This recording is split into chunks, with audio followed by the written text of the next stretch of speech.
Okay. Yes, I read the end to Secret Empire. Cool. You don't sense excitement bouncing off of me, do you?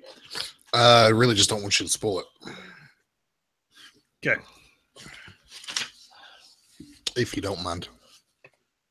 Okay.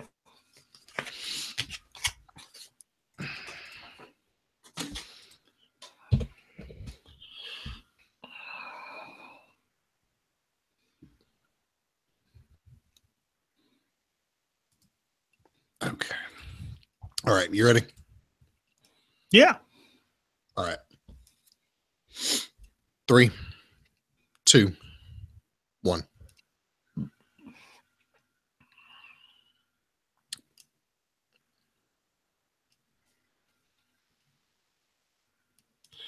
What is up? This is the 6 Month Behind podcast for the week of August 21st, 2017. I am Pat.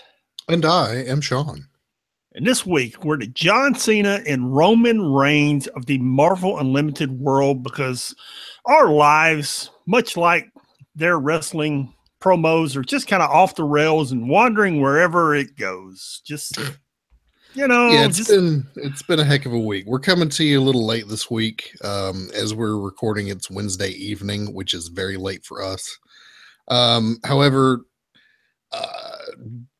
I spent Saturday evening in the hospital and have had some medical issues, nothing life-threatening, so don't worry.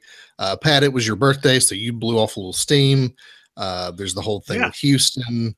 Taylor Swift released a new song. It's been a hell of a week. So there you go. Yeah. So sorry for being late, but we had some stuff. Yeah, I've got family issues. My wife has been to the doctor a lot and is going in the hospital for several days, and we got stuff. We got stuff, dude. And on top of it, we discussed it this afternoon as we were driving home, and I was driving home. We were discussing show notes. The Taylor Swift song is bad. It's bad. Just bad. Yeah, it's just bad. And we're not crapping on Taylor Swift because it's fun to crap on Taylor Swift. I have no problem with Taylor Swift, and neither do you. But no, dude, the song's bad. I really got. We discussed that. I don't have a problem with pop music. You and I've discussed it. We've been to the Beale Street Music Festival together. We've hung out many times, listened to a wide diversity of acts. I mean, you and I sat there and listened to the Carolina Chocolate Drops for an hour and a half. Okay. Google the Carolina Chocolate Drops on YouTube. Okay. That'll tell you how diverse you and I are. But dude, that Taylor Swift song is just bad, man. Yeah. It's just not a good song. Bad. Anyway, if you want to tell us what you think of Taylor Swift's new song, you can email us at 6monthsbehind@gmail.com. That's the number 6monthsbehind@gmail.com. Or you can tweet at us at 6monthsbehind. Or you can hit us up on the website at www.6monthsbehind.com. Where you have posted all of the covers for September, right? Sure. Yeah. Yeah, because I've had so much free time that I'm completely current on it. Yeah, man. But because by the way, we're running slightly behind with what's next. We're going to get one up soon, and we do talk about spoilers. Okay, now this week, let's run down the list. This week we're talking about Secret Empire, IVX, Monsters Unleashed, and the Clone Conspiracy. Yeah, we got 4 events. So we got 4 events. So that's 4 opportunities for us to throw spoilers out there. Yeah, okay. Especially after giving that New York Times article that came out yesterday. Yeah, so somewhere along the way, there's a possibility you're going to get a spoiler. Yeah. Okay, it's just there's a possibility. It's going to happen. Do I have all the alternate covers up? There's a great question, because Marvel is shoving so many covers out, and they're trying to boost their sales. They're trying to save their sales with their lenticular covers. And it started with one. There's one distributor in Ireland who what they actually do is Diamond puts the figures out. There's another company that puts sales figures out. But there's a company in Ireland a distributor in Ireland, who actually says, here's our sales figures. And here's what we have to buy to get the lenticular covers, the alternate covers, all the covers. Here's what we have to do. And they tweet it every single week. When the order comes in, when they buy, they tweet everything. So if you actually want to know, and I'll put it on the website, what that company is, and I'll put their that comic book distributor up there. And I'm gonna put several articles up there under this story we're talking about. So they put everything up there. And what happened is about 3 or 4 weeks ago, they finally drew a line and said, no more. No more alternate covers, no more lenticular covers, because Marvel reached a point where to buy the Marvel Legacy covers, it was 175 and 200% of some of the previous issues. So you had to buy, let's say, to get the Amazing Spider-Man, and it's basically a holographic cover, okay? If you wanted the holographic cover and you bought, let's say, 10 issues of the previous issue Spider-Man, you had to buy 20 issues of the regular cover, and then, was it 10 or 20 issues of the holographic cover? It was a ridiculous number that they couldn't sell because what everybody wanted was a holographic cover. So if you had 10 customers, all right, so you got 10 books, you're going to get 10 books you can't sell, and then you're getting 10, they were making you buy 10 holographic covers. So you're essentially stuck with 20 books you can't sell. Right. Or will likely you're not going to sell that many. Right. You know, of the 20 that you bought, you might sell 5. Yeah. Outside of the people who are getting it on their pull list. That's just sticking it on the shelf, hoping someone buys it. And it's going to end up in a dollar bin in 6 months. And they were doing this with 59 different issues. Now the numbers that bought, it was ranging from 125 to 200%. So the numbers were varying, but it was huge numbers. And when you add it to 59 different issues, it was an enormous amount of money. And first it was one distributor, then another, then another, then another, then another. And you got guys like Jason and Bob who always talk about that Sean and I go and see and hang out with. They don't buy them to start with. They never have. I mean, if I walked into Bob's and said, I want this cover, he'd just be like, nah, man, sorry. No, I mean, and it's like, okay, if they just happen to get one, I buy 25 issues and it comes with my normal order, all right, he'll throw one out there. But sure, if they're not going to order X number of comics just to get a special issue, it's not happening. Right. They and the reason is not because they're jerks, it's because they can't make the margins. Yeah. So here's Marvel's problem. And here's where all this is going. Right. Marvel's sales are down 30% over last year, 25 to 30%. Down 25 to 30% over last year. Secret Empire, by anyone's, and I read issue 10 today. I read the last issue. By anyone's measure, is not a success. It's the last month's issue sold around 20 or 30,000 copies. That's bad. That's way off from Civil War last year. That's not anywhere near the success that they wanted. That number may be wrong. I'm quoting that off the top of my head. It may be a little higher than that. That's not the success they wanted. Their next one, which is Marvel Legacy, you've got their distributors in open rebellion about buying the covers. So they're hoping that those covers were going to boost those numbers. Now they're not. So they're not going to get the boost from those covers. Yeah, which doesn't happen. The distributors don't do that. No. So now you're down 30%. You didn't get the boost from Secret Empire you wanted. You're not going to get any boost from Marvel Legacy that you wanted. Dude. You're 6 to 9 months into a crap cycle, and with only another 6 to 9 months to look forward to another crap cycle. Yeah. You got real problems. And listen, the reason Marvel's doing this with those covers is they're trying to recover money.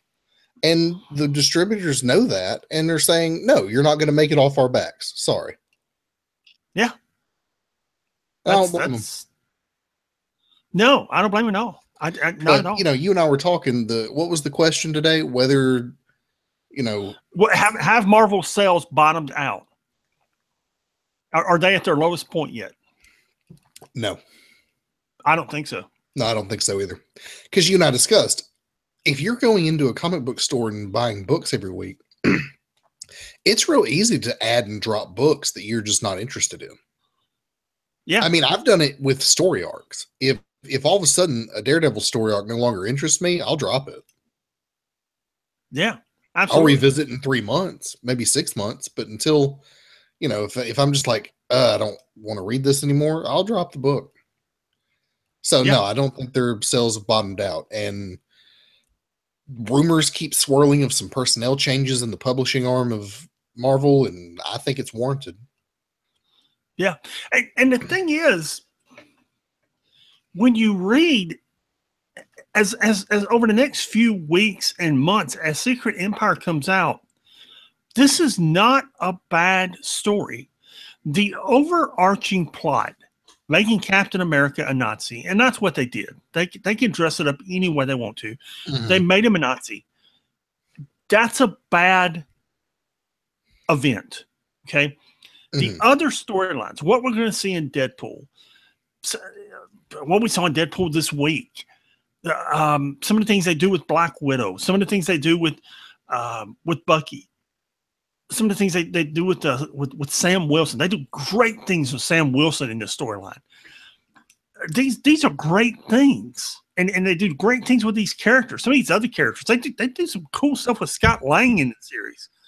The first time in my lifetime I can remember they've done cool things with Scott Lang. Mm-hmm. So it's a good event, and they're good books here, but it didn't sell because Secret Empire was just it was so ill received. Thank you. I had words I wanted to use, and I didn't need to use them on the air. I didn't need to use the words I wanted to. Regardless of the merit of the story, the premise of it was so offensive that they couldn't sell books. They had to spoil their own event in a New York Times article this week just to let people know, hey, it's not as bad as you think it is. And here is where I was as I'm reading this. At the end of issue 8, inside the back cover of issue 8 has the cover of issue 9 on it. And when you see it, you're like, oh, that character's not supposed to be there. And then you get to the cover of issue 9 and you're like, oh, okay. And then they release on Monday, issue 9's coming out on Wednesday, and they release the details to the New York Times, same as they did this week. All the details are there. You and all they need to do is release a couple of pictures and it's ruined. But they release it line by line. You get issue 9. By the time you get to the end of issue 9, you know what's going to happen. The issue 10 comes out. On Monday, again, they released the whole thing to issue 9. I don't know if I sent it to you or not. I was going to send you a headline. If I had to crop the picture off of the headline, because if I had simply sent you the picture that went with the New York Times headline, you would have known how the story ended. It would have spoiled the whole thing if you had simply seen the picture that went with the New York Times headline. Yeah. They had to, and Marvel felt the need to do that to assuage the fears of their readers. And to hopefully win some back. I guess, man. You and I said this afternoon to you on the phone. The demise of Marvel Comics is, probably this is not going to kill Marvel Comics, probably.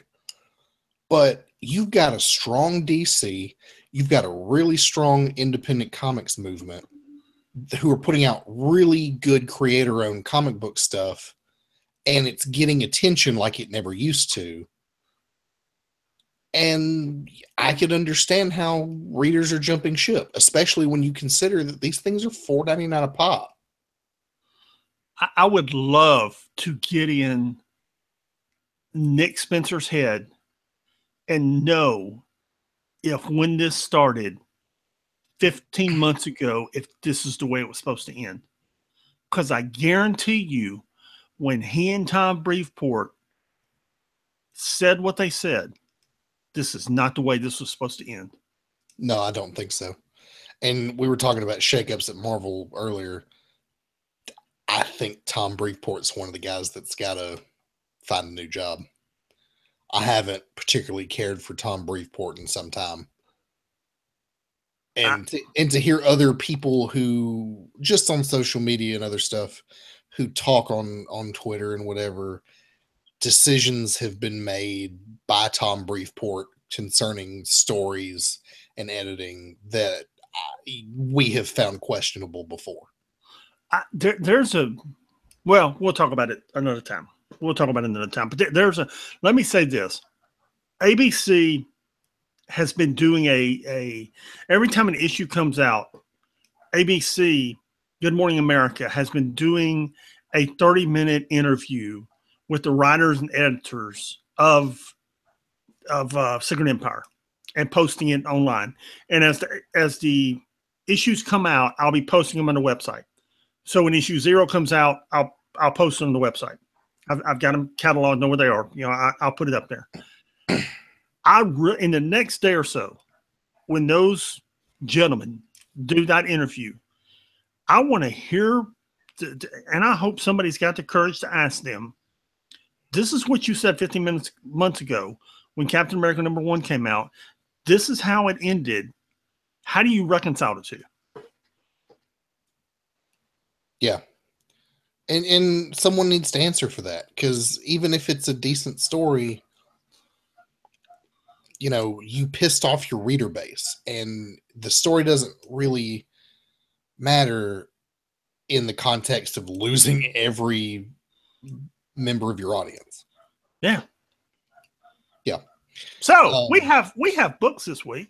You want to talk about some of them? Starting with Secret Empire. We're actually doing a Secret Empire section now at the top, because we're really getting into it. We're not there yet, but it's kicking off. And these aren't bad books, man. That's the thing. These aren't bad books. Yeah, I mean, I read a Deadpool book that was decent this week. And they're going to get better, man. Yeah. So starting with Captain America, Steve Rogers, #11. As this book has been doing for a while, it jumps back and forth between 1940 and present day. So in 1940, we got Steve getting prepared for Project Rebirth, and he's meeting with Dr. Erskine. Jumping to present day, you have the funeral of Jack Flag, which, of course, Cap and everybody's in attendance. I'm not sure what the Guardians of the Galaxy are doing there, but okay. Jack Flag was a Guardian at one point. Oh, was he? Okay, I didn't know that. Yeah. He hung out with them for a while. Okay, I thought it was a little odd that they were there, because I figured they wouldn't know one another, but okay. No, he hung out with them for a while. Yeah. Then back in 1940, it's the day before Steve's procedure. He shows up at the home of Dr. Erskine and pulls a gun on him. Yeah. With the intention of killing him. Yeah. Yeah, and of course Dr. Erskine tries to talk him out of it some. And the implication is that Steve's not going to do it. But that is when not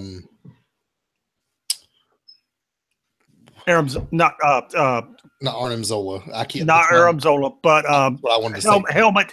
Baron Zemo. Baron Zemo. Thank you. I get my Hydra leaders mixed up. Baron Zemo comes in, shoots Dr. Erskine in the head, and says, "Look, we're never going to talk about this, because you were going to, you didn't have the guts to do it, but now it's done." He slips this thing on his head that apparently takes the information from Dr. Erskine's brain. They're going to use it on actually Arnim Zola, who is now coming to America as a I don't know. He's a scientist, so he gets special treatment by the government. Which happened a lot. I mean, that's how we got Einstein. That's how we got all the it was the NASA scientists who came over. Yeah, it was Operation Paperclip or something like that. I mean, it's how we essentially recruited all their good scientists. Yes. And after the war, we and the Russians fought over all the good scientists. Yeah. Yeah, that's some really interesting stuff if you ever want to read like some espionage type stuff. Some of the stuff that went on regarding all the different scientists. So Arnim Zola is going to do the Project Rebirth procedure. Then we're back in present day where Captain America is explaining all of this to Baron Zemo, who kind of doesn't believe him because this is it's the whole Kobik thing. Steve has experienced this, but Arnim Zola didn't, or not Arnim Zola, Baron Zemo didn't. So Baron Zemo is a little skeptical, and they have a little heart to heart. Finally, they embrace, and they're gonna do this whole Hydra thing. Red Skull's up to something. I'm not really sure. We see where the Thunderbolts are going to play a part in this. And then we've got Steve getting ready for Project Rebirth. There you go. Yeah. Not a half bad issue. No. Hey, we've never talked about this on the air before. Mm-hmm. What's your neighbor's dog's name? I have no idea. It's Shut Up. That's what it is. What kind of dog is it? I don't know or care. It's a little yappy one. It's a little yappy one. As you may have noticed. It sounds like Dusty. It's similar. Okay. Yeah. As you're hearing right now, it will do this for hours. And what it is it's old and mostly blind. So the mailman comes by, it barks for 45 minutes. You know, somebody goes to their car, it barks for an hour and a half. Literally, what will happen is after a while, the neighbor will just I'll hear him open the back door and tell the dog to shut up. So the dog's name really is Shut Up. Yeah, that's why I don't know the dog's name, because all I ever hear is shut up. Lord. It's I don't know, man. It will bark and bark and bark and bark and bark and bark and bark and bark and bark. I have sat here either on the phone or recording with you, just listening to it bark for hours. Yeah, I mean, it'll be barking until the end of this podcast, and we'll continue barking. All because somebody turned around in the cul-de-sac. A car drove by. Deadpool 27. We discussed 2 weeks ago that Deadpool, and I told everyone Deadpool was about to get good, and it is. And Deadpool 27, we begin at the Washington Monument there in the grass, the area surrounding the monument. Yeah, I'll forget the name of the park, but there's 3 Captain Americas there from the future, and Phil Coulson is there, and there's lots of jokes and lots of funny things. Deadpool's hung up in a tree on a parachute, and the Coulson is there, and he wants to go in and take out the Captain Americas, and Steve Rogers tells him to wait on him. And as the issue goes on, and as I said, there's it's Deadpool. There's jokes, there's things, and finally they being Captain America, Coulson, Deadpool go in and take the guys out, and all 3 of them wind up dying in some form or fashion. And the last one, Cap has got him restrained, and he tells Captain America, the last Captain America from the future, tells Steve Rogers that he can capture him, but he's still going to tell everybody he's a Hydra agent, and he's going to tell them how bad that Captain America screws up America and screws up the future. Yeah. And at that point, Steve Rogers looks at Deadpool, who's a distance away, and tells him he's got a gun. And Deadpool needs to take the shot. And Deadpool kills the dude. And Phil Coulson sees all this happen. And he thinks the guy's defenseless and doesn't have a gun. So as Coulson and Deadpool are running up to him, Steve Rogers plants a gun on the guy. And Coulson's almost positive the guy doesn't have a gun, but he gets there and he looks and dude's got a gun. And Coulson's like, well, guess I was wrong. I know he did. This is the sort of mystery Coulson would unravel. Yeah, and Coulson stands there for a long time thinking, I know the dude didn't have a gun, but he's got a gun. And that's Captain America. And I trust Captain America, but he's got a gun. And everybody walks away, and Coulson just kind of wanders around the park. And he goes back to an off-the-grid shield base that nobody knows about. I don't even think it's got current electronics, man. It's got like an old fax machine, an old copier. And he starts putting together all of Captain America's steps all the way back to Pleasant Hill, trying to figure out what he's done since he regained his youth at Pleasant Hill. Yeah, and you realize Coulson's going to be the one to figure this out. Yes. Yeah. You're right. It was a good issue. And it's going to get better. These are good issues, man. Yeah. So that's why we decided to go ahead and do a Secret Empire section, even though the event hasn't entirely kicked off yet, because we're ramping up here. Yeah, these are Secret Empire books, man. That's what these are, and that's what they're going to be, and they're ramping up. And I think it's at the end of that Captain America book. It says Secret Empires continued in, and it gives you like Thunderbolts, U.S. Avengers, and something else, I think. Yeah, you get the checklist of if you want to read Secret Empire, here's all the books you need to be reading. Yeah. So it was those two and something else. Yeah, we're there. Yeah. The whistle hadn't been blown and the coin hadn't been flipped, but fans are in the stadium and the announcers are talking. So yeah. And we got Ohio State and Indiana playing football tomorrow night. There you go. Yeah, it is football kickoff weekend, so yeah, there you go. We'll be talking about that some, I'm sure. IVX. Moving on to our IVX books, we don't have any direct IVX books, but we got our tie-ins with Uncanny Inhumans 18.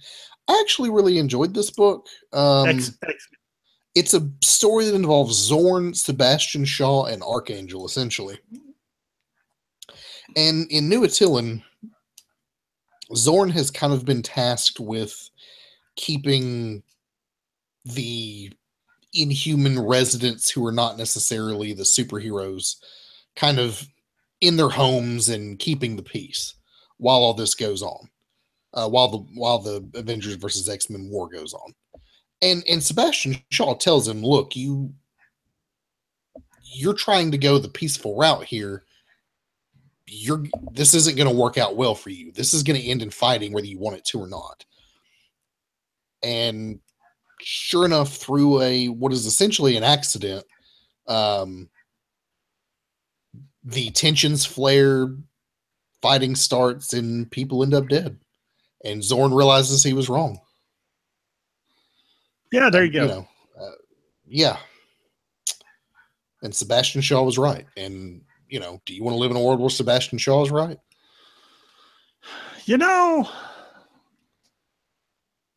I don't know. I've always liked Sebastian Shaw, both as a villain and as the times he's been a hero. And yeah, I mean, I like his character. I'm just saying, when someone with the Sebastian Shaw worldview is correct about things, then things have gotten pretty bad. Yeah, yeah. Uncanny Inhumans number 19. This was you got that group of people, Maximus, Triton, Lineage, and the Unspoken, looking for the components of the Terrigen Mist, and basically they're just wandering around the world looking for the parts. At one point, Maximus sacrifices the Unspoken because he needs a king to give to some undersea creature to get the component he needs from her to get the mist. And they're just, dude, he's Maximus being Maximus, and he's lying to everybody. He's lying, cheating, and stealing, as Eddie Guerrero used to say, to get the components he needs. And at the end, he has components, and who knows if he's telling the truth or not? Who knows if he can even do it? Who knows? So it's okay. Yeah, it's okay. I was hoping this book was going to get better during IVX, and it'll be rebooted soon after IVX, and maybe it'll get better. And who cares? Yeah, that's how I felt about it too. Yeah, that's how I felt. Monsters Unleashed #3. This series has actually been better, and the Pleasant Hill model. This is something you and I've discussed recently. The Pleasant Hill model, the X-Men Guardians of the Galaxy Black Vortex model that they did. This is what Marvel needs to do instead of the giant Secret Empire Civil War model. This is what Marvel needs to do instead of the huge universe model. And I discussed it's like they're blowing up their universe every 12 months. And people are tired of it, and I'm tired of it. They're really tired of it. So all the heroes, wherever they're at, I forget what city they're at, maybe San Diego, they're still fighting the monsters. When good monsters show up to fight the bad monsters. Led by Fin Fang Foom. Yes, indeed he do. He's not the gardener Fin Fang Foom anymore. Oh, good. The chicken farmer? He's not the chicken farmer anymore, and he didn't have Terex the gardener with him. He's just Fin Fang Foom. So anyway, he shows up to fight the bad monsters, good monsters, fight the bad monsters. Captain America, Sam Rogers tries to talk to him. The monsters don't want to talk, so they just leave. Then Elsa Bloodstone shows up with Key Quaid, and they go back to Stark Tower. I mean Peter Parker's tower, and Kid draws, and then Moon Girl and Devil Dinosaur show up, and the kid talks to Groot because his powers allow him to communicate with Groot. Yeah. And then the thing really takes a turn for the weird, which I guess it's okay.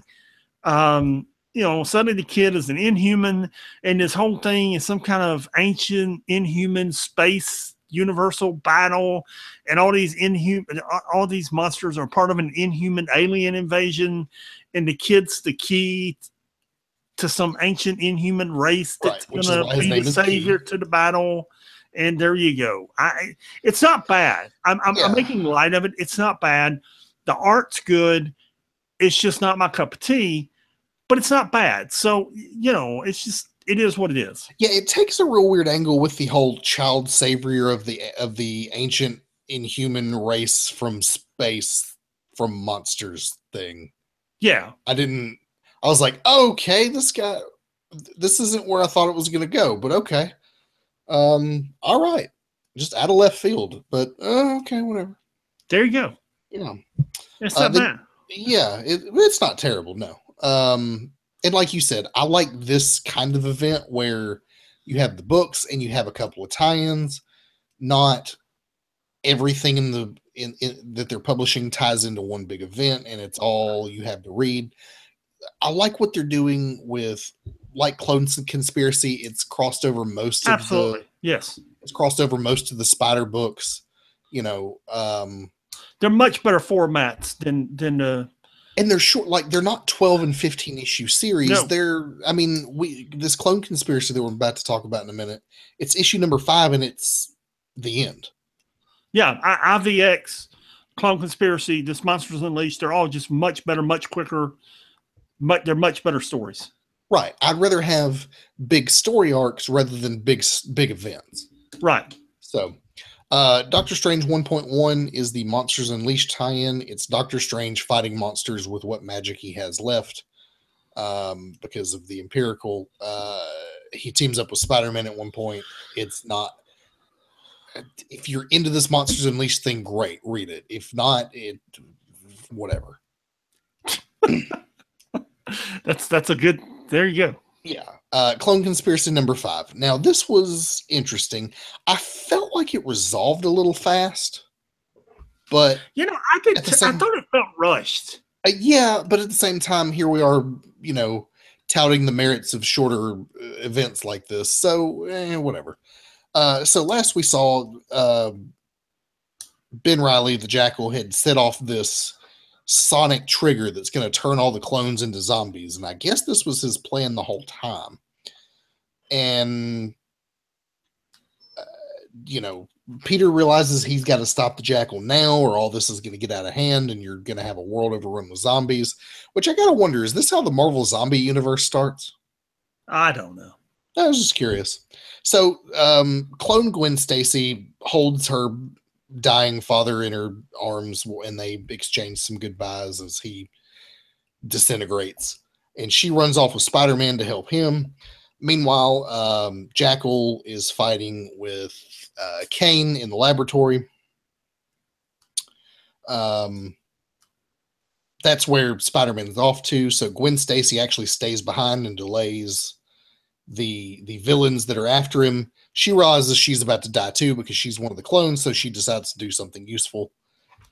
Meanwhile, Gwen Stacy from Earth 65, Spider-Gwen, helps Kane escape, along with the help of Doc Ock, who, because Anna Maria has been infected, he's really upset with the Jackal now, and he's perfectly fine with sacrificing his life fighting the Jackal, which gives Peter Parker enough time to rescue Anna Maria and go find the cure.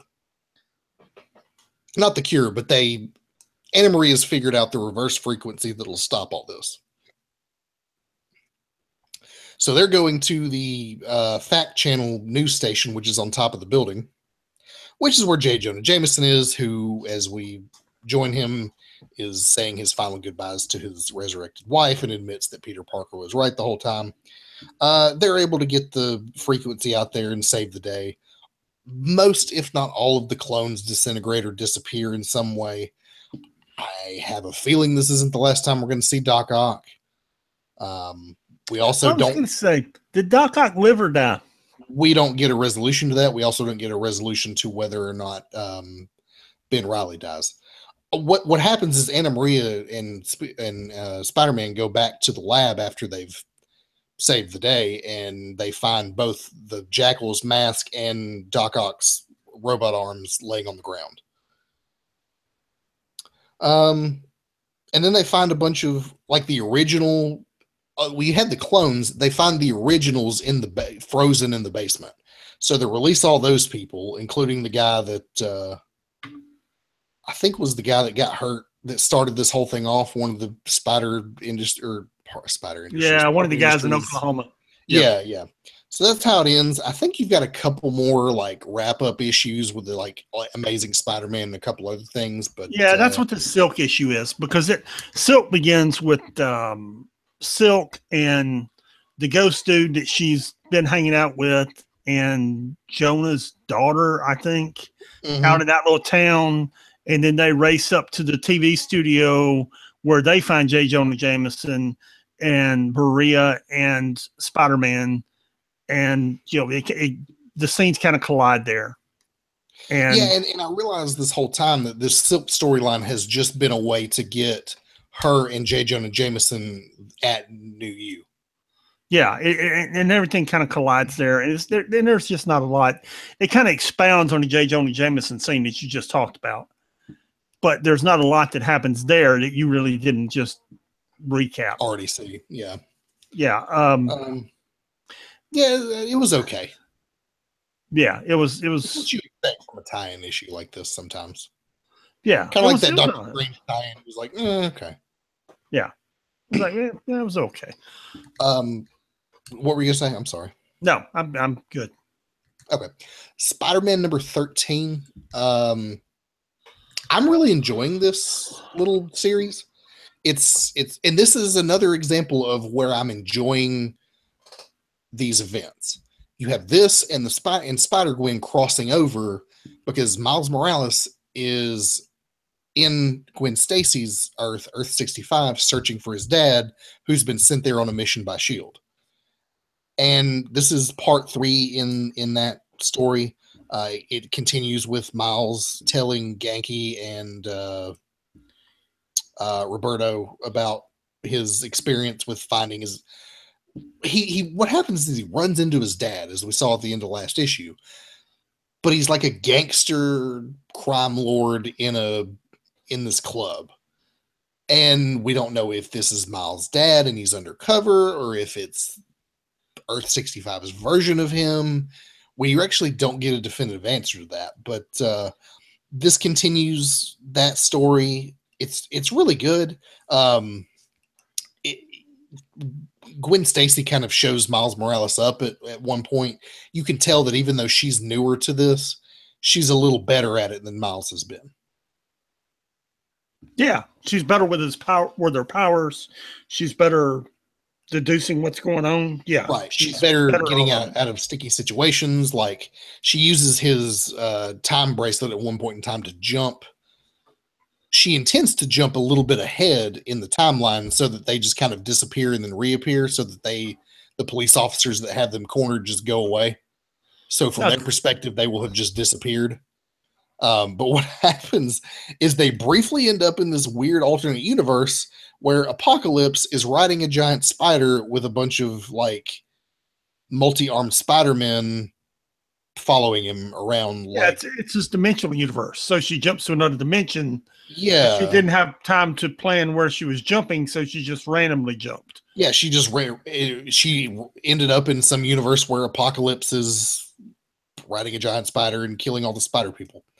Then they jump back real quick, and then it looks like they're jumping back to his Earth. Yes. Which, Maria Hill was calling him. Yeah, yeah. Well, the bracelet said to go home, which we don't know what that means. Yeah. Yeah, it was good. Maria Hill's telling E.T. to phone home. Yeah. I've enjoyed this, man. I like this little story. Yeah. Yeah. Old Man Logan, number 18. First off, Andrea Sorrentino is doing the art on this, and it's gorgeous. It's really, really good. It's as we've discussed many times. In this case, it's the art and the color, and this is what is this, issue 3 or 4 of this arc? I forget what it is. It's just part 3, Return to the Wastelands, part 3, and Logan is still bouncing back and forth between the not the space shuttle, the space station, and the wastelands, his future. And he's just bouncing all over the place, and he doesn't know what's happening. And about halfway through this issue, he finally realizes that what's happened is the Brood Queen has attached itself to Jean Grey's mind. And he's got to remove. Did you not read this? No. Oh, dude. You need to read this. There was a number of books because of what happened this weekend. I did not get around to reading that. Well, that's completely understandable. There was like 28 books, and we got another 28 this week. And anyway, so he's got to make the move to unattach the queen from her brainstem, and which is complicated because she's fighting back, and if he does it wrong, she's dead. Anyway. Of course, he's Wolverine, and the best he is at what he does, and he doesn't miss. And it's gorgeous color, gorgeous art, and so there's a twist at the end. It's really good. Yeah, I've enjoyed this. I've enjoyed all of Old Man Logan. Yeah, it's it's really good. Yeah, it's really good. Yep. Our Lone Avengers book this week, which has been one of the few Avengers titles they're actually doing these days, is U.S. Avengers number 3. They're still fighting the Golden Skull, who seems to have ambushed the... I will take the Golden Skull over that big thing boom copy they're going to fight next issue. Yeah. He seems to have cornered the U.S. Avengers at some sort of like black tie event. Of course, they all assemble and kill the robots that he's using, and while trying not to kill civilians. And Cannonball and Squirrel Girl combine their powers, and it's a neat little thing there. No. What? Nothing. I hit the wrong button. Sorry. Oh. It's got this real like Saturday morning action cartoon vibe going for it that I'm actually really enjoying. Then they run into, what's this dude's name? Arcade, who sets elaborate traps. Yes. Captain America, Danielle Cage, who is Captain America from an alternate future, shows up. She deals with some robots of Golden Skulls, who are all pirates. Then Golden Skull himself shows up in his own suit of armor. They fight it out. And of course, he, being an idiot, made his armor out of gold, which is a soft metal. So they basically just rip it off of him, put him in custody, and yeah. Yeah, the Golden Skull's been dealt with for now until he escapes. And here at the end, they're on the AIM helicarrier, and they're saying goodbye to Danielle Cage, who's going back to her time now because the Golden Skull's been dealt with. And she has this scene with Squirrel Girl where she remembers her being her babysitter, which tangentially, not directly, but tangentially, confirms once again that her and Wolverine had a thing way back in the day. Why? In fact, Matt Rossi from Blizzard Watch tweeted about this the other day, and I was like, yeah, man, it's been confirmed as canon multiple times. What happened is she was an older character at the time that happened, and they de-aged her to put her in her own series. So that's why it's awkward. But they keep confirming it. And I'm like, because in the Squirrel Girl series and in this book, she's 21 at the oldest. In fact, they had that birthday issue a little while ago, and I'm fairly sure she's 20. Given everything that's, even considering the sliding timeline that is Marvel, she's at least 17, 18 when her and Wolverine have a thing. And that's just weird. And I really wish Marvel would just stop confirming it. I just wish they'd let it go away. Yeah. I mean, Screen Rant does these things, 15 things, okay? 15 things Marvel wish they'd never written. 15 characters they wish you'd forget about. 15 villains that could beat up Galactus, Screen Rant does these stories all the time. Every now and then I throw one on the website. And this is one of those things you want to go away. And they keep bringing it back up. And, what happened was that they basically redesigned her character a couple years ago for her series. And she's not the same character she was years ago. She's not. But they keep acting like this. And I'm like, dude, this is creepy. Quit. I don't get it. Oh, my God. Anyway, Captain America's Sam Wilson, number, what was this? 19. Yes.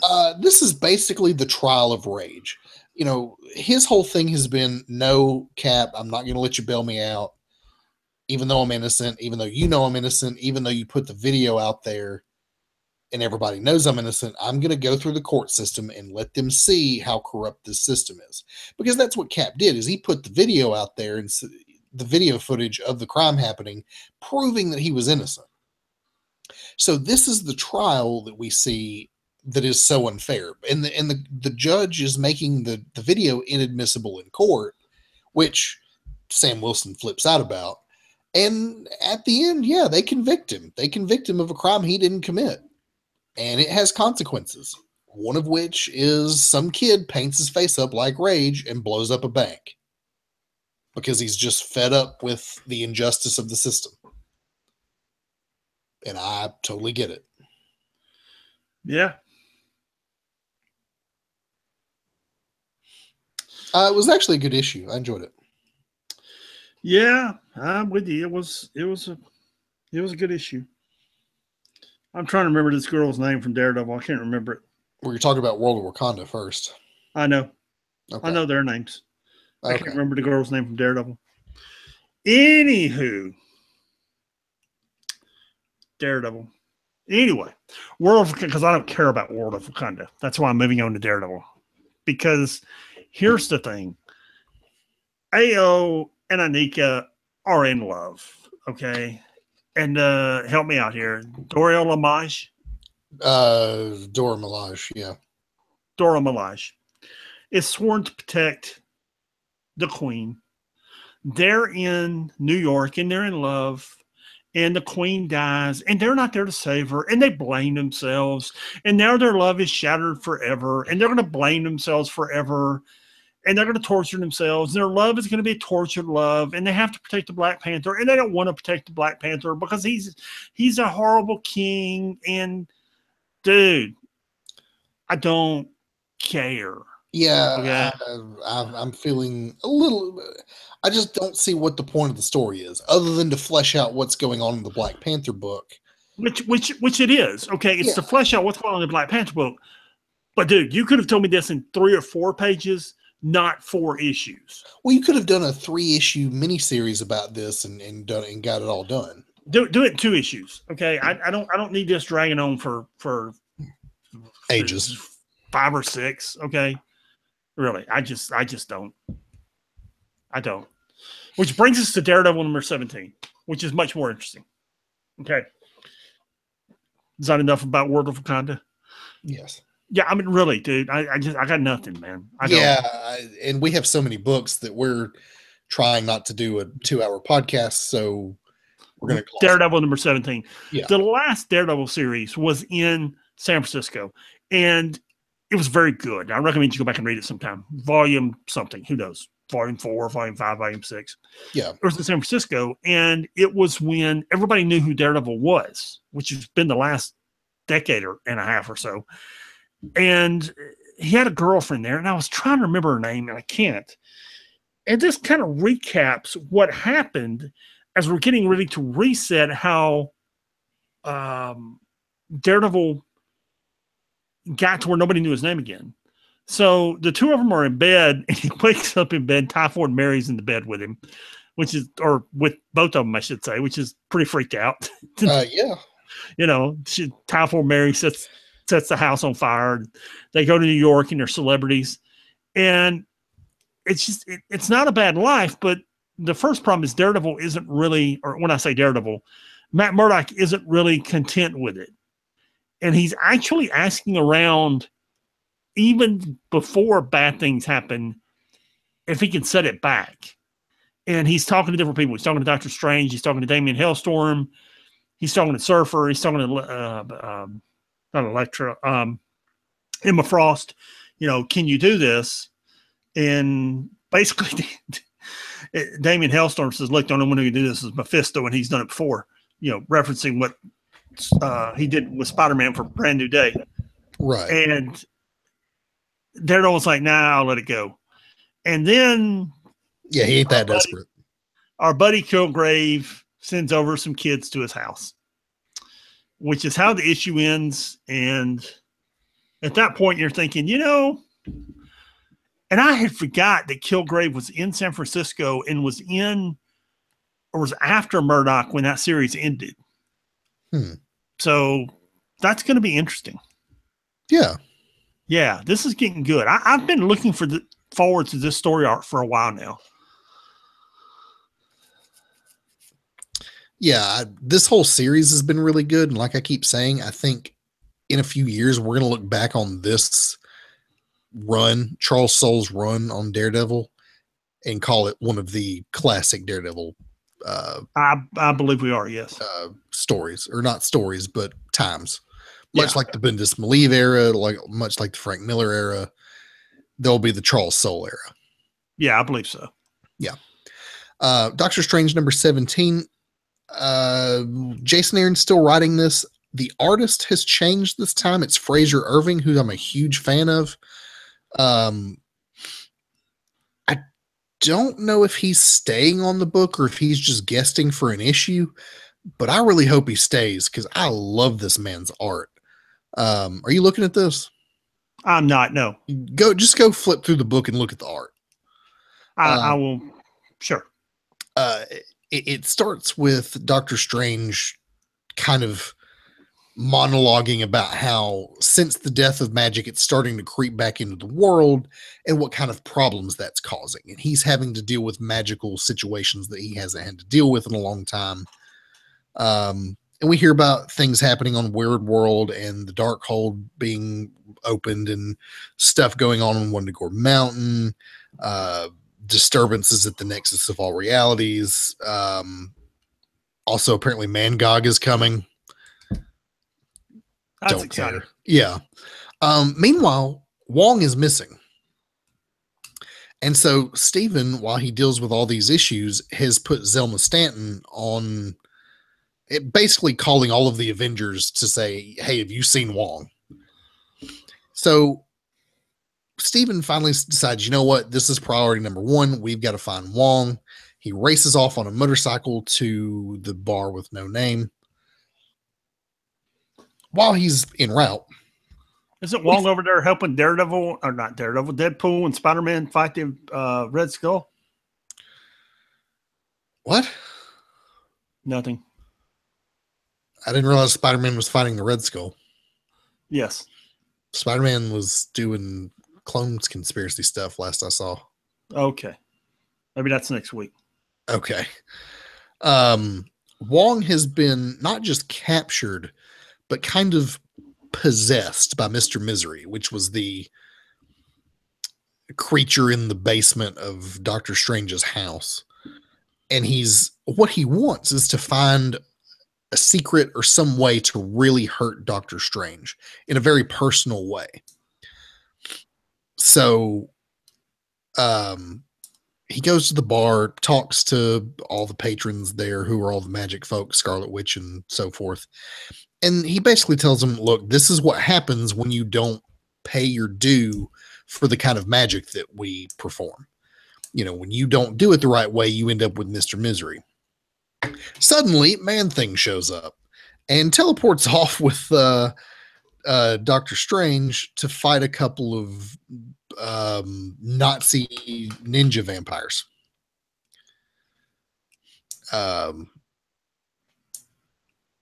Meanwhile, what Mr. Misery / Wong gets up to is he begins infecting or corrupting in some way all of Steven's surgical patients before he became Doctor Strange, Sorcerer Supreme. And that's where after he helps Man-Thing out, Man-Thing hands him a handful of goo, transports him to the hospital and says, this is where you need to be. And they find out that he's what Mr. Misery's been up to, and he calls in the help of Thor, and that's where it ends. It was, I don't know if it's the art that's so much better, but I feel like was it last week or 2 weeks ago, I kind of poo-pooed on the Doctor Strange book because it hasn't really gone the way I wanted it to. It's getting there now. It's doing things that I want to see Doctor Strange doing. Cool. Did you glance at this art? No, I'm waiting to do Iron Man. Well, glance at the art while I talk about Gamora. Okay. I was trying to keep this under 2 hours. And yeah, but the art's worth looking at. Okay. Well, you decided to go page by page. I thought we weren't going to do that. Well, there are some issues that deserve having time. Okay, fine. Gamora's not when we're doing this. Really one of them, but she's hunting down the last remaining, was it Badoon? And she's located on this planet who's about to get sucked into a black hole. And there's something about the elemental, and there's a guy who does drugs. I don't know. Gamora's you've got really good art here on the cover with Esad Ribic. That's pretty good, but I don't really care about this story. I mean, it's a whole lot of shuffling around for nothing. Like, Gamora gets captured by these death cultists who are going to sacrifice her and then gets away. And then it's a lot of, you see this in comic books sometimes where instead of just getting to the point, they mosey around for 3 issues rather than just get to the point, which is put Gamora and the girl in the same place and let them figure out what they're going to do, which actually is what ends up happening here at the end of the issue. But then some space pirates show up intending to ruin Gamora's day. Well, there you go. Yeah. Invincible Iron Man #4. You got Riri and Pepper Potts on the roof having a Moon Knight Ninja Beach party. And turns out Riri doesn't know hand-to-hand combat. So Pepper sends her, basically sends her out for help, sends her out for reinforcements. So because what are those Yakuza girls' names? Anyway, I can't remember. Yeah, this is why I take notes so I can remember people's names. Yeah. And when I don't have notes, I don't remember names. Anyway, so she goes down a couple of stories and finds this kid sitting in the stairwell with his laptop, and basically takes the kid's laptop and hacks her way into the Tony Stark AI on the kid's laptop. And it's pretty funny, actually.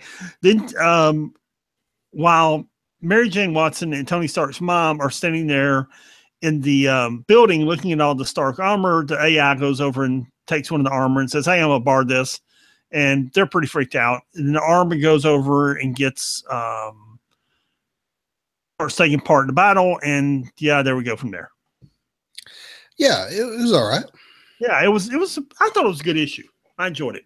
Yeah, it was pretty good. Yeah.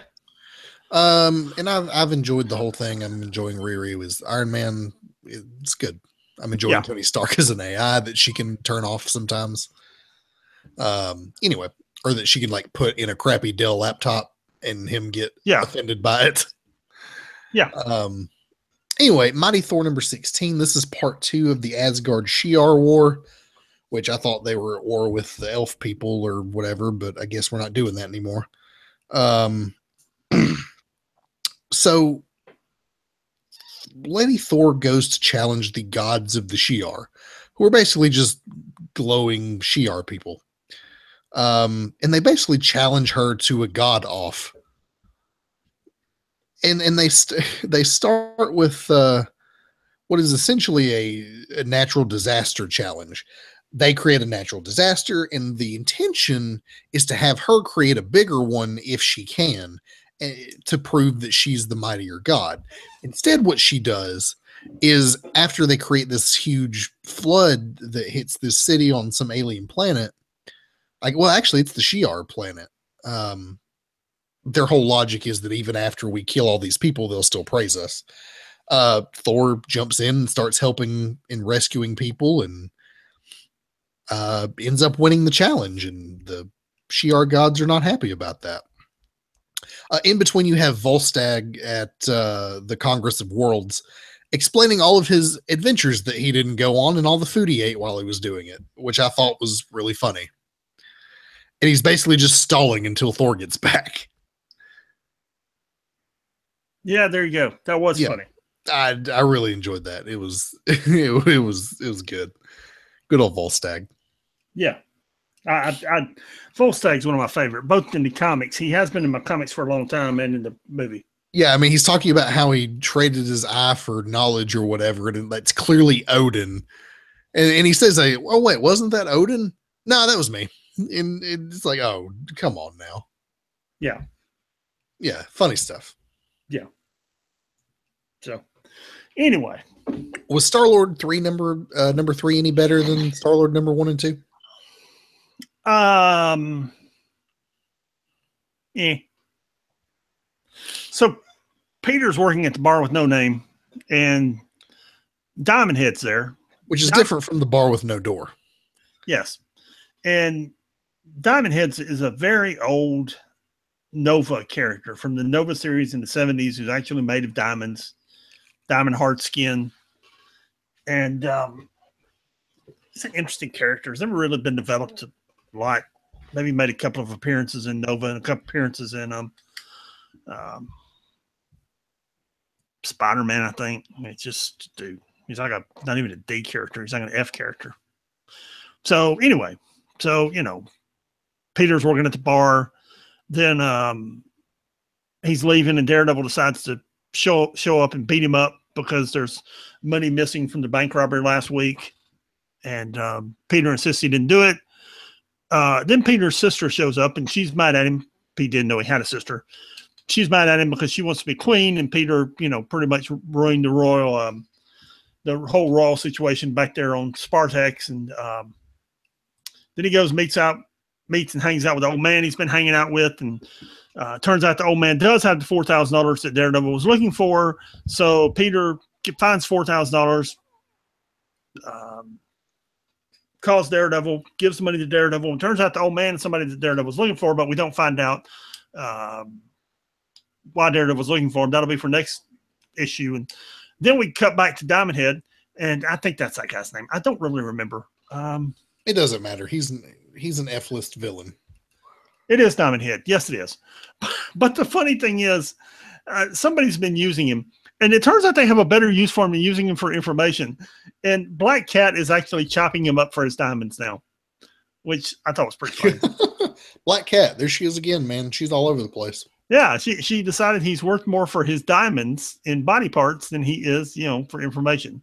And it's pretty funny because it's just a series of his frightened face as she's, chopping him up limb by limb, piece by piece for the diamonds that he's made of. I thought it was pretty funny. That's funny. Yeah, pretty sadistic, but funny. Well, yes, in a sick, twisted kind of way. Yeah. Yeah. Another book that's sick and twisted is The Punisher, and issue number 9 isn't really any different. Funny enough, you actually don't get a ton of The Punisher in this issue. You get like a single panel with him burying Ethel, the old lady he went on a excursion with last issue. But most of this is Face and the DEA agent who's been tracking him down. And he's basically captured her, but he's starting to succumb to the effects of that drug he's taking. And she's telling him, at one point in time, he has her tied up in a barn, and he intends to cook a fire and eat her. And he begins having issues, and he tells her, or she tells him, yeah, this is, your vision's going to start getting blurry. You're going to start hallucinating. Then your vision's going to go entirely. And it's just basically organ failure from there. And this is going to be a long, painful way to die. That's the gist of the issue is the conflict between the two of them. And it's pretty good. Oh, there you go. So, okay. Take your time with Ultimates number 2, number 4. Let's save it for last. Okay. We'll do Venom number 4 next. Okay. And then we'll do, let's do Patsy Walker next. Well, let's just do Venom, and then we'll get to, let's just finish our list, and then we'll circle back around to the Ultimates. There you go. Venom number 4. And this is, what's happened is Lee has basically overpowered the Venom symbiote, which it's okay. I mean, this book is, as Marvel has hits these days, and there's a story out that, what Marvel considers a hit these days really isn't a hit. But anywho, it's sold a few books, so it's a hit. So it's a hit. Seriously, a hit used to be 100,000 issues. Yeah. This is selling 30,000 issues, so it's a hit. That's not an exaggeration. True story. Yeah. So anyway, he's literally reduced the symbiote physically in stature. So it's like this little person beside him instead of this big domineering figure, because he's reduced it mentally so much, and because he's mentally got it beat down. But you can tell it's beating down Lee too. And the FBI agents are trying to manipulate him, and Black Cat's trying to manipulate him, and he's trying to manipulate symbiote. And it's just, the whole thing's just wearing on him. And he doesn't want to kill people, and he's trying to manipulate the Black Cat, and the whole thing's just wearing on him. So finally the Black Cat sends him on a mission, and he gets there and he thinks he's just got to, intimidate this person. And he isn't planning on using Venom to do it. He just wants to scare the guy using the Ranger tactics he learned in the Army. Well, he gets there and Scorpion's there. And the Scorpion's plan is to just kill Lee and get him out of the way. Now, whether or not that's Black Cat's plan, we're not sure. You're giving the impression it's not. So he starts fighting with the Scorpion. And Lee's plan is just, okay, get away. The host of the symbiote, it's just, okay, get away. Well, then the Scorpion is like, well, I'll just kill this guy, kill Lee, be done with it. And when the Scorpion starts to kill the innocent person, at that point, Venom's had enough. Venom's like, I'm not going to let you kill an innocent person. I'm not going to let you kill Lee. I'm over this. You got full-blown Venom, and it's about to get good. Yeah, I enjoyed this. To my surprise, I've enjoyed the last 4 issues. Considering I was such a big fan of the Space Knight stuff, and I was not looking forward to this, I'd say they redeemed themselves on this side, on this one. Yeah, and I think that's a pretty fair synopsis, isn't it? Yeah, I mean, I'd say so. Yeah, and it's because as I was reading it, I was like, "Yeah, come on, this isn't." I thought it was dragging, and then at the end, when Venom finally, said, "Okay, I've had enough," I thought, "Oh, this is going to get good next issue." Yeah.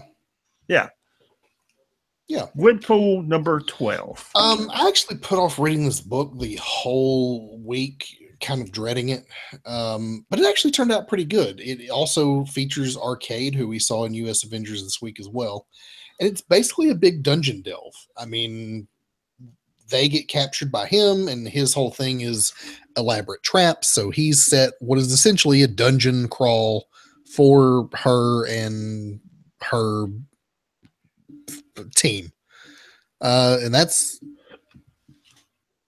what they're going to do. They're going to crawl through this dungeon in it's a very video game Dungeons and Dragons style dungeon crawl, which is what they're going for. Well, there you go. Yeah. It's very MMO Dungeon Dragons type thing, which it's cool. I like it. I like the issue better than I thought I would. Okay. Tell you what I didn't like. I didn't expect to like it, and I liked it even less than I thought I would. Patsy Walker Hellcat number 15. I'm pretty sure this is getting canceled soon. It's not. Oh, is it not? It's not. Okay. Well, it is. There are a certain series of books designed to torture us that Marvel is carrying for whatever reason, be it for a certain demographic, to make a political statement, for whatever reason, and Patsy Walker is one of them. My guess is this is selling in the same way that Moon Girl and Devil Dinosaur is selling it through the Scholastic books. This has captured an audience segment that just isn't me and you. I think one of the articles I read today said this thing sells really good graphic novels. Yeah, I could see that. Matter of fact, I think specifically, for some reason, one of the articles I read said that Captain Marvel sells very well digitally, and Patsy Walker sells very good graphic novels. I have no idea why, but it specifically pointed out those 2 books, and I don't know why that sticks out in my mind, but it pointed out those 2 books. And I'll send you the article when we get off the air, and I'll post them online so everyone else can read them. Yeah, throw it on the website if you would. Yeah, I will, and I'll send them to you. I have no idea why it said that. Yeah. Do you want me to cover Poe Dameron number 11 first, or do you want to talk about that? No, Patsy Walker was just bad, man. It was. She's having a Valentine's Christmas party at the same time. A cat shows up. It turns into a bird. She fights. I don't even know, man. I don't even care. Poe Dameron number 11. So they're leaving the Cadex system when they realize that Adi Mulva has been left behind, who is Black Squadron's mechanic who came along on the trip with them. They also kind of realize that maybe they've been betrayed by somebody, or they realize that's what Poe Dameron's been trying to figure out, is they know that they have, but he's been trying to figure out who, and he eventually figures out it is in fact Adi Mulva that had to have done it, and that's how Agent Terrax knew he was going to be on the planet. Meanwhile, Agent Terrax is explaining to Captain Phasma exactly what he's up to. He didn't check in with her like he was supposed to. Instead, he went and met up with his old gang and took over the gang again. But the reason he did that is so that he can make a military strike against the First Order without it being, or not the First Order, against the Resistance in the New Republic, without it being without it sparking larger conflict between the First Order and the Republic. You know, it's a gang doing this, not the First Order, even though it is Agent Terrax. So they happen to find Poe Dameron in space. He's trying to get away from him, gets shot down, crashes on a planet, and we'll see what happens next issue. There you go. Yeah. There you go. And that brings us to Ultimates number 4. Is there a comic being put out that's better than Ultimates number 4? It's hard to think of one. There's some really good ones, but I'd put it in my top 5 for sure. First off, it's our comic of the week, period. Yeah. The art's magnificent. The color's magnificent. Al Ewing's doing a great job with the storytelling. It's just dude, it's the comic of the week. There's no question. Comic of the month. I don't hesitate. Yeah. And because here's what you have to remember is what we're going to talk about. These things are the elders of the universe. When you see the first Guardians of the Galaxy, they go inside the head of Celestial. Okay, Celestial. Celestial. That's what I said. I said Celestial. No, I said Celestial. Okay. I mean, I realize I speak with a speech impediment, but it was Celestial. Okay, I heard Celestial, but okay. Continue. Get your ears checked. Okay. That's what they're inside of. Is the head of one of these beings. Okay.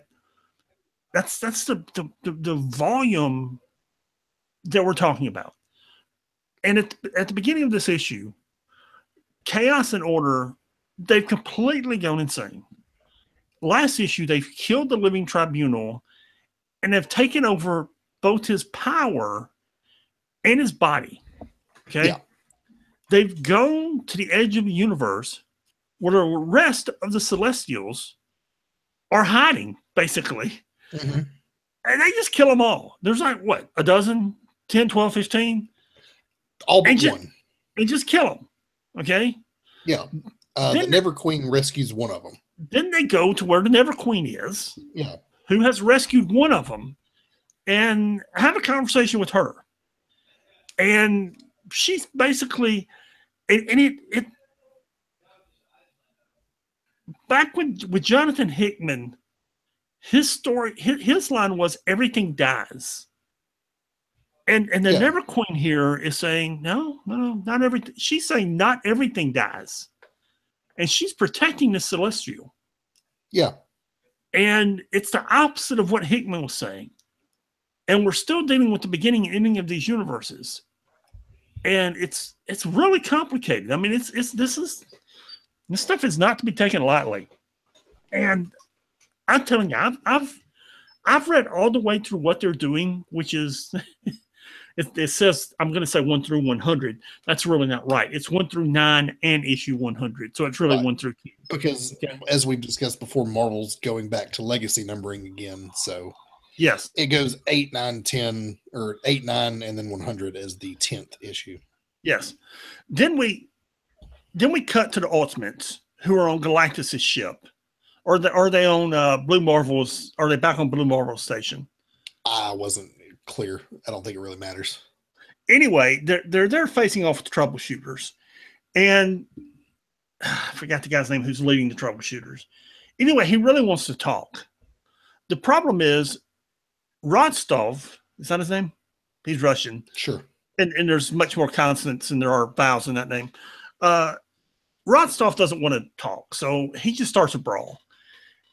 And he and Blue Marvel start fighting. Now, this is Blue Marvel who, last issue or issue before, essentially held a cosmic cube, formed a cosmic cube, and held it and controlled it.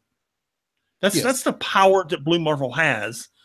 And these two guys just start brawling, essentially create a dimensional portal, go to another planet. So if they go to a planet, destroy the whole dimension, it really doesn't matter. That's the kind of power levels these two guys are operating at. Yeah. And they just start smacking each other around. Yeah. While everyone else is fighting. Dude, it's a pretty cool brawl. So they brawl for, I don't know, a dozen pages. Then we cut back to where Logos is, which is what Chaos and Order have become now that they've consumed the Living Tribunal and killed all the Celestials. And they're in the process of not really killing Galactus, but turning him from the life bringer back into the world eater. Dude, this whole issue is simply off the chain. Yeah, it's probably the best thing Marvel's publishing right now, for sure. Yeah, it's incredibly good. Yeah, it's fantastic. I can't find any flaws with it. No, none. Yeah. No, and it's going to get better. And it's just, I mean, you're rearranging the cosmic order of the Marvel Universe, and I don't know who half these characters are. You do. But this is going to have long-running consequences going forward. And the thing is, as this keeps progressing each month, this thing keeps getting better. Yeah. I mean, how many series can we say get better as they go on? Dude, this gets better. Yeah. Yeah. Yeah, it's good. And that's why it's both of our favorite book this week. Absolutely. You had some Journey into Mystery books in the dump this week, which are they're worth glancing at. You got 23 through 40. If you like that old stuff, I'd say read it. If not, don't bother. But the real highlight in what's our classic read this week is there's a creator spotlight for Jack Kirby, and it was his 100th birthday this week, Monday, which was also your birthday. Yes. And it goes back and looks at some of his best work, which also happens to be basically the origins of the Marvel Universe. You've got Captain America in Timely Comics, which was early, like 1941 Captain America. You've got the origins of the Fantastic Four, Galactus, Black Panther, Thor, some of the X-Men. You've got the issue of Avengers where Captain America comes back. You've got the Inhumans, the Eternals, who are also one of his creations. Yeah, man, it's a greatest hits of Jack Kirby's art. And if you want to go to a comic book store, Marvel is currently putting those issues out for $1 a piece. Yes. So if you want to actually hold it physically in your hand, and I looked at some of this stuff, I think they're recoloring a lot of this old stuff. Yeah. It's what I guess when they're digitizing it, it's getting a once over being restored, because a lot of that stuff just would, if you were just doing straight scans, wouldn't be nearly as vibrant as this is. Yeah. Yeah, so that's check that out if you're into that. I'd say check it out either way, because it's Jack Kirby, man. Yep. Anyway, we will be doing another What's Next podcast soon. We meant to do one this week, but stuff happened. If you want to get in touch with us, please email us at 6monthsbehind@gmail.com. That's the number 6monthsbehind@gmail.com. You can also visit our website, www.6monthsbehind.com. And before we go, as is our tradition around here, Pat, do you have any wisdom for our true believers? There are people out there who are the reason this country has to put directions on shampoo. Sometimes I feel like I'm one of those people. Yeah. There's also that moment when you spell a word so wrong that even autocorrect is like, dude, I got nothing. I do that every day. Peace. Peace out.